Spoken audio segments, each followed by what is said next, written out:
Hi, this is Untold with me, Niamh Buffini, where we dive deep into some very well-known Irish faces about their careers, their journeys, their lives, and what they're excited for next in life.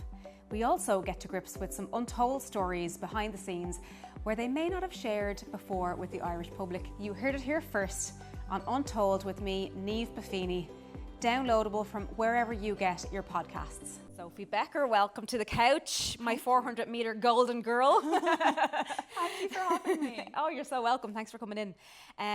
You're obviously like mid-season at the moment, so you're training really, really hard. You're in Ireland at the moment. Where do you go next this particular season? Are you in camp? Are you travelling to events? What's your priority? Yeah, it's really, we're in the thick of it. I rush straight here from the gym and everything. I feel like that's just what the summer season is. It's just going from one thing to the next. But yeah, next for me, I'm in a little block of training at the minute, and then I'm actually not too sure. I might go to a race in London. There's some races at home. I'm kind of just going to see how this block of training pans out. It's obviously not ideal. This isn't how I expected my summer to go. It's not what I planned for, but yeah, I think I raced a few times in May and they just didn't go to plan, and I think it kind of made some cracks appear in my training, some things that we needed to go back and work on and improve. So yeah, I'm going back into like a 3-4 week block of training, and hopefully I will emerge out the other side of it a little bit faster, a little bit stronger, and yeah, I still have weeks left until qualification closes for the Europeans. Okay, so Europeans are Birmingham. Yeah.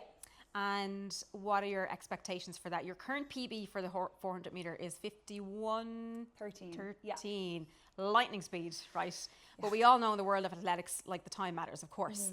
And you're racing against the clock in terms of, you know, getting older, more mature, injuries, your history with races this season, how that's gone. How much do you think your career battles with, like, that uncertainty? Yeah, I was only talking about this with one of my friends there a few days ago. A lot. I would say my whole career, even when times are going well, there's still an element of uncertainty. Like, as you said, with injury, I don't know, touching all the wood, but you literally don't know. A freak accident just walking down the stairs, that could give you an injury that could leave you out for the season, could finish your career. You honestly don't know. Money and funding is always uncertain. Where your next race is can be uncertain. If you're going to qualify for championships, if you're going to run the times, like, training might indicate that, but then you could come to racing and when you put everything together, that doesn't happen. So yeah, I weirdly am somebody who likes security and certainty, so to have followed this path for my career is interesting. But there's, like, I obviously enjoy it, and I kind of like the spontaneity sometimes of being told, like, 3 days out, you have a lane in a race in Tokyo, you need to go. Like, I do like that element it's that of it. Close. Yeah. Wow. Yeah. I mean, that's not ideal, but if a lane comes up and it's a big meet in Tokyo or somewhere, and there's an opportunity to run fast, I'm taking it. Absolutely. So yeah, it's the life of an athlete, I think, is really uncertain. As I said, even when times are going good, you still don't know. Like, nothing is guaranteed, which I do think can be scary, but it also makes you kind of live in the moment and really soak up when things are going well. Wow, that's a great message. Like, you're so young to know, because a lot of people will evolve in their career and they'll only come to terms with that later on in their career, maybe late 30s, early 40s. So what was the moment when you decided, athletics, this is the path I'm going to go? Was there something else you had in store for yourself at some stage? I feel like my relationship with athletics has been a bit different, or has just not been the mainstream kind of path that I think maybe a lot of athletes follow. So I kind of fell into athletics in a way when I was like 8 years old. I actually had really bad asthma growing up, and it scared me from doing any sport or doing anything really that would leave me breathless. So one of my friends, her dad was the local athletics coach, and he encouraged my parents to bring me down so that I could just get reintroduced into, like, being breathless and exercising. He said it would help with regulating my breathing and everything like that. So they did that. They brought me down, and now I'm here. So yeah, I definitely, like, I didn't get into athletics because I was fast at school sports, and it's like, oh, this could be the path for you. Like, it really, I went into it for something that I thought was quite inhibiting me at the time, and it led me down a path that I never would have expected. It was a very bumpy path. There was lots of ups and downs. I didn't get my first Irish vest until I was 21. Like, I was very much a late bloomer in the sport, but there was something in it that I don't know, I just loved kind of the accountability, the feeling of just, as you mentioned, like just the clock, just constantly competing with yourself and competing with who I was yesterday and the times I did yesterday. And it kind of just unraveled from there. And I made my first Olympics in 2021. But even at that, like, it was the year of the Olympics and I hadn't run anything fast. I never even considered like, oh, maybe I could go to the Tokyo Olympics this year. And then I ran a fast time that put me in a position for the relay. And I was like, okay, I guess I kind of want to go to the Olympics now. Yeah, because so many people, there's a lot of sports out there that, from experience, they may know their window of time where they can get that last little qualification time, but they know that they have a little bit of historic kind of qualification events behind them that bumps them up, and this is just the last little piece of the puzzle that they can get to qualify. So you were completely in the dark. You didn't know whether you were going to get to go to the Tokyo Olympics at all. It wasn't even on your radar. Whoa. Yeah. And I think that's not to obviously I knew that the Olympics were on, and it was something I was like, wow, that would be so cool, but I just did not see myself as somebody who was good enough at the time. And like, to be realistic about it, the PB that I was going around with, it wasn't fast enough. And then obviously I went out and ran a fast time, and that kind of changed my whole perspective on everything. And honestly, probably that did change my career and my path. Like, I ended up, I was still in college, and I ended up splitting my final year to allow me to have more time to train and to balance my studies. And it kind of led me down this path. So I feel like maybe that moment then was kind of the pivotal moment that kind of changed my career. And I was training really hard, but I didn't really see where I was going or what I was working towards maybe. So you were how old going into Tokyo? Oh my God. 18, 19? No, I would have been, I think I was like 22. Okay. Yeah, 22 or 3, yeah. You still look 22 or 23. Thank you. Thank you so much. Guys, get running. It helps with the aging. So I want to know mindset then. So you had like a really limited amount of time. Did you feel like, oh my God, I have to get myself ready for the Tokyo Olympics? Or what was your approach going to the games? Yeah, I think because I was like a good bit younger then, I was very much like, oh, let's just go with this, see how it goes. I had so much trust in my coach. I still do. But I think, obviously, as time goes on and I get more experience, you know, you want to have a bit more involvement in your training and a bit more questioning, why are we doing this, why not this? Whereas then I was just like, yep, tell me where to go, tell me how high to jump, I'll do that. So I really trusted my coach and the path he was taking me down. And I was just like so shocked that it happened, and I was just so excited to see where this was going to lead me that I was willing to whatever, explore. Jump this high, do this, turn around 5 times. I was like, I'll do that if it means I can get to Tokyo. So you're in Tokyo. I was there as well during the Olympic Games, and during COVID, during lockdown, Japan was still very much, you know, a no-go zone. They were in their own lockdown as well at the time, and not to drag it down, but different, difficult, indifferent. Did you know any better? Did you care? No crowd. What was your approach? I was completely indifferent because I had nothing to compare it to. Fair. Obviously, I'm sure we'll touch on it. Like, I went on to go to the Paris Olympics. If I had Paris first and then the Tokyo experience, I would have been like, this is awful. This is not an Olympics. But I had nothing to compare it to. So I was like, no, this is what an Olympics is meant to be. And and the no crowd, when I look back on it, I think maybe it helped a little bit in the nerves that, you know, I was well aware that, like, the Olympics is like this pinnacle of my sport.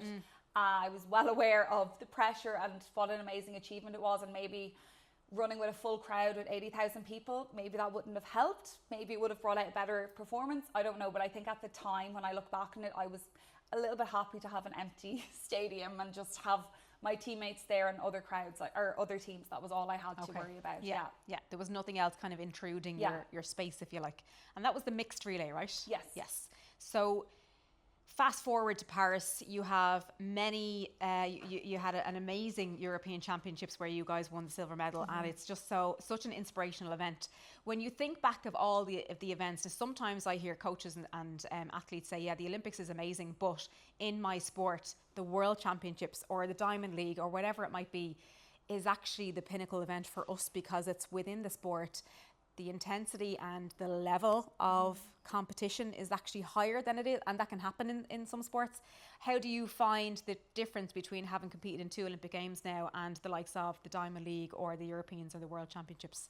Yeah, like I'm lucky enough to say I've gone to all of those, and I have to say the Paris Olympics it's up here compared to it's just an amazing experience. And obviously I think when I look back on Paris, I think a lot of that does have to do with the fact it was in Paris. It's so close to home. It allowed so many Irish fans, family, friends to come over and support. So I think having that like community and that connection, it helps so much. Like, it's the people that really make a championships, I think. And like, come on, it's Paris. Like, it's going to be it's luxurious. Ooh la la is right. Yeah. Champs-Élysées, here we come. Yeah. Exactly. So, I think every championships, like athletics, is like, we operate off like a 4-year cycle. Like, it's kind of how we set our goals and everything. And this year we obviously have the Europeans, and each championship, like, you have such big goals and expectations, and you do treat each one with the same. Well, I would anyway treat like a Europeans or a Worlds with the same amount of respect as I would an Olympics, because athletics is such a global sport. Like, whether it's Europeans, Worlds, Olympics, whatever you're doing, like the caliber of athletes that you're running against, it's the same. And athletics is just people are getting faster and faster. Like, it's crazy. So I think, compared to other sports, maybe it mightn't be the same, but with athletics, whether it's Worlds, Europeans, whatever, the caliber is the same. Yeah. So when you talk about the Europeans, the Diamond League, there's a new event that's around at the moment, the World Championships. Ultimate Championships. Can you just explain to us the different types of major events that we would see on the TV as onlookers? Yeah, so obviously your European Championships, World Championships and Olympics, they're all like major championships. You compete for Ireland, you get a qualifying time, and you win medals when you get on top of the podium. And then you have like the circuit, which we spend most of our summer competing and racing around, and that consists of Diamond Leagues, which is kind of the pinnacle of the circuit, and then you'll have gold meets, silver meets and bronze meets within that. So when you run at those, you'll run for like your sponsor. Mine is New Balance, or you might just run in like your club singlet, or some people just wear black. You don't run for Ireland when you race in those, and that's about getting world ranking points to help with qualifying for major championships.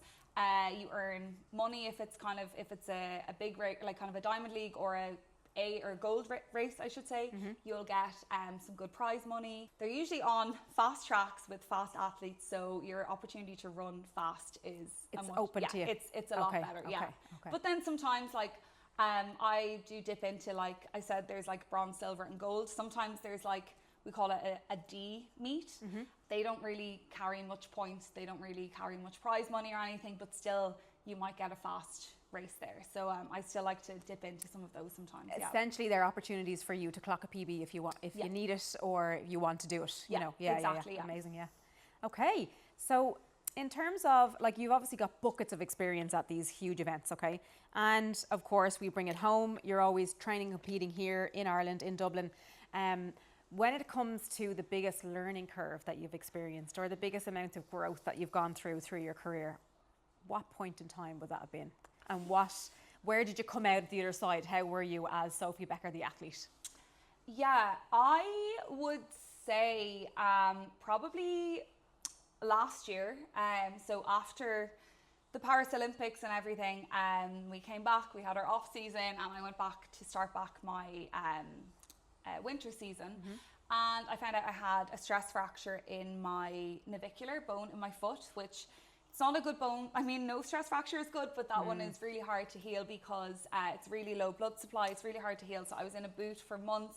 I couldn't run, couldn't walk. I really was starting at zero. Yeah. And I was 28 then, and that was the biggest injury I had in my career, which I think I am lucky to say that that was my first major injury, but also that being your first major injury, you don't really know how to handle it or how to deal with it. Yeah.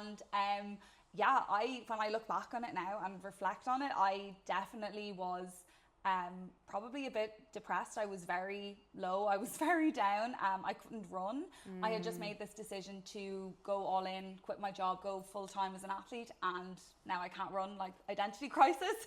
Not a little great. bit, yeah. So I think it taught me to, you need a community, and to, like, the people you surround yourself with really make everything. Like, when I look back on it, my coaches were amazing. Like, they showed up to every single session, whether it was just a really easy bike session, when I was just like squatting with the lightest weights possible. Like, I could have done all that myself, but they knew I needed support. My physio was so supportive, my sports doctor, nutritionist, sports psych, my friends, my family. Like, I always knew I had a great community and village around me, but it's only then when I really needed to lean on them. I probably got a bit hyper focused on, you know, you're working against the clock here. I was still hoping to make it back for World Relays last May, so I was working against the clock. I was stressed. I was trying to just throw everything at it, like train, and I kind of like forgot about the things that actually made me happy, and what, like, because I'm not someone who is like obsessed with athletics. Like, when I leave the track, I don't think about it again until I'm at the track the next day. Whereas with this injury, it was just causing me to like hyper focus on it, and it just really made me take a step back and like appreciate the people that I have around, and appreciate, obviously, when I'm healthy and I can run, like, appreciate that, and also how important having like a social outlet and switching off from athletics is to me. So I think it really gave me 3 big lessons there for sure, which, like, I'll be honest, it is sometimes you do kind of falter a little bit, and but it definitely makes me like check back in on that, and I make sure like multiple times a week that I'm kind of ticking those off, like that I'm being grateful. Like, I know it sounds like cheesy, but at the time my sports psych was like, you need to practice like gratitude and write down 100%. Things you're grateful for. And I definitely did notice a difference in that at the time, and it's something I tried to like carry through every day, and meeting up with my friends. So that was, I mean, I wish there was an easier way. There probably was an easier way to learn those things than having to break your foot nearly. But life throws these things at us to pause, put on the brakes, reset, go again. And you did that. And to be honest, like, as I touched on, this season hasn't gone to plan for me individually, and I am definitely having to like touch back at that and lean back into those things, and remember my gratitude, and meeting up with friends, and being grateful that I'm still the times haven't been what I was wanting so far this season, but I can run, I'm healthy, and I can make this better. I can get faster. So and what about wearing things lightly? Because I know something like getting injured as an athlete can seem like the end of the world at the time.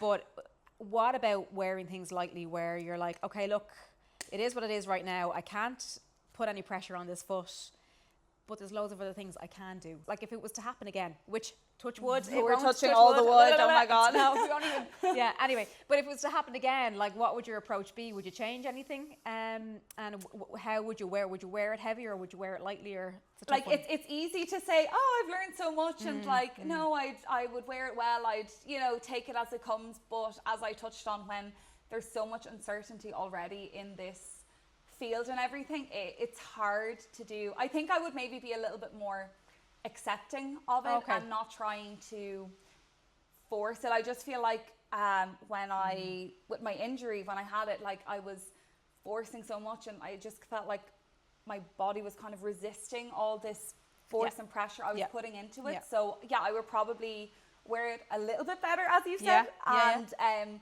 just take it as it comes, and kind of, I don't want to say go with the flow, because I think that you do have to, there's a very fine line, I think, with like kind of pushing it too much and your body's resisting it, but also you do have to push it a bit to like get better and heal your body. And and that comes naturally as an athlete. You want to push it a little bit, and accepting the fact that, okay, we're not there where we want to be in 2 weeks' time, but let's try this today and see where it takes us, and not being hard on yourself that maybe something didn't work out. Awesome. That's a great message. If you were to give a message to, and I know you've done a lot of work around younger athletes and in schools and at events and things like that, to give a message back to young aspiring athletes, because there's so many young people in schools that watch you guys at the Olympic Games and the success that you've had. You've built so much momentum, but you've created this open space now for particularly young girls, but just kids growing up in Ireland. They're like, the belief is there. You have that little bit of belief. Like, I watched back your European Championship silver medal performance, and you were the one that kicked off the race. You were on the bend. If you were to give a message out there to young people today, what would it be? Keep going. Don't, just because you're not winning a medal or winning races or anything, like, that's just not a good enough reason, I think, to give quit. up. I wasn't winning races or anything like that when I was 15, 16, but I kept going, and I never would have believed it would have led me here. Like, you honestly don't know where it's going to go. So I think keep going, and even it mightn't mean that you become an Olympian, but you could meet somebody who leads you down this path to a completely different career that you never thought of. Like, you just don't know where it's going to take you. And I think just, keep going. The people you meet, the friends you make, and just, it teaches you so much about yourself, and also it makes you, like, it makes you accountable. It makes you a hard worker. It makes you resilient. It teaches you that if you work hard, you do get rewards. It teaches you all these things that I think are so much harder to learn in any other walk of life or discipline. And I think sport, but particularly athletics, you like, okay, yes, you train with a group, you have a coach, but at the end of the day, it's all on you when you're on that start line. And I think that accountability and knowing that what you put into it, a lot of the time you are going to get out. Like, that's such a great message as well. If you keep going and putting one step ahead or one step in front, that's when you do most of your learning. You realize what you can do, where you can push the boundaries. Speaking of start lines, I want to know, what is your thought process and your go-to little routine in your head when you're on the blocks and you're waiting for that gun to go off? What is Sophie Becker doing? Now, these are the secrets. You've heard it here first.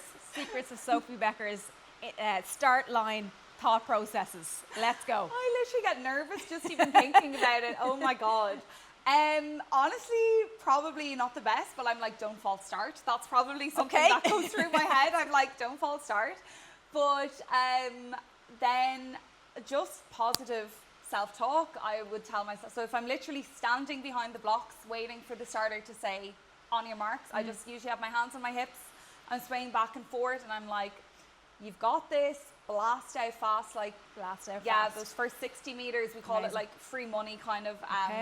Whether you go fast or slow, it doesn't really take much of a hit to your body, so you're better off to get out fast for those first 60 meters. And blast out fast, I kind of go through bit by bit of the race. I'm big into like visualizing, so I would have done like some visualizing of the race and everything, and just my little markers throughout the race for what I look at. So I kind of just be like, okay, there's 60 meters, I'm going to do this, 200, I'm going to do that, 300, this, whatever. Wow. And just telling myself I've got this. In dealing with being an individual athlete compared to dealing with in a relay as a team, does that outlook ever change? Do you think, I'm not sure about this third run or the fourth run or whatever it might be, or are you still solely focused on your performance? I think maybe that doubt or questioning might be a little bit more. So I usually run first, like in the relay, but when we were in Botswana there, I ran second. So I've become very accustomed, very used to my first leg, which is funny because it's like the leg that people don't want to do because they don't want to mess up. And I definitely was like that, but obviously whatever you're comfortable with is what you like. So anyway, I was put on second leg, and definitely more so in the like baton practice. When we were practicing the baton, I'd be like overthinking, I didn't get that right, I didn't take off fast enough for the incoming runner, like just all these little things. But then when I'm on the start line, like I didn't get that. I'm just like, I know what I'm doing. I'm just going to trust my instinct, trust my body's reaction. And I think I suppose I'm performing then, and I am performing, and I think kind of that takes over any doubt, or you don't have time either to like second guess yourself and be like, oh, will I go now? Or no, wait, like you just have to go when your body thinks it's ready to go. And sometimes that doesn't work out, but when your body's like, no, it's time to start running now, you have to start running. And I think the questioning and stuff, well, thank God, I think I mostly save that for like the batting practice and anything like that. And then when it comes to the actual race day, I feel like I'm prepared. And I think like my coach and the relay coaches have a lot to answer for that as well, that they have prepared as well enough that you're not questioning yourself if you're put in a different position. Yeah, exactly. Yeah, and like you've put in hours of work to be in this shape, to be able to race against these people. What is Sophie Becker excited for in the next year that's coming up? Life, family, relationship, sport, whatever it might be. Well, obviously I am excited to go to the European Championships in Birmingham. I really hope I'm there individually and on the mixed and the women. Well, we're super excited to see you perform at in Birmingham. So a question we like to ask the guests on this podcast is, if there was a person that you would love to either work with or race against in any stadium in the world, no budget, no boundaries, just you and this person, who would it be and what would it look like? I feel like I haven't raced Shawnee Miller before.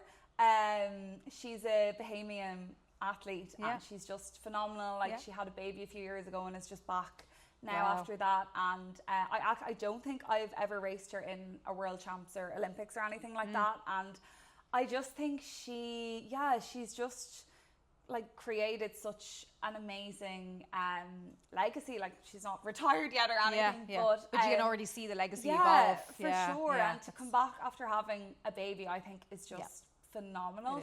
I would really like to race her in, we'll say, drop you in any stadium. Into Paris maybe, because I really like that stadium. For sure.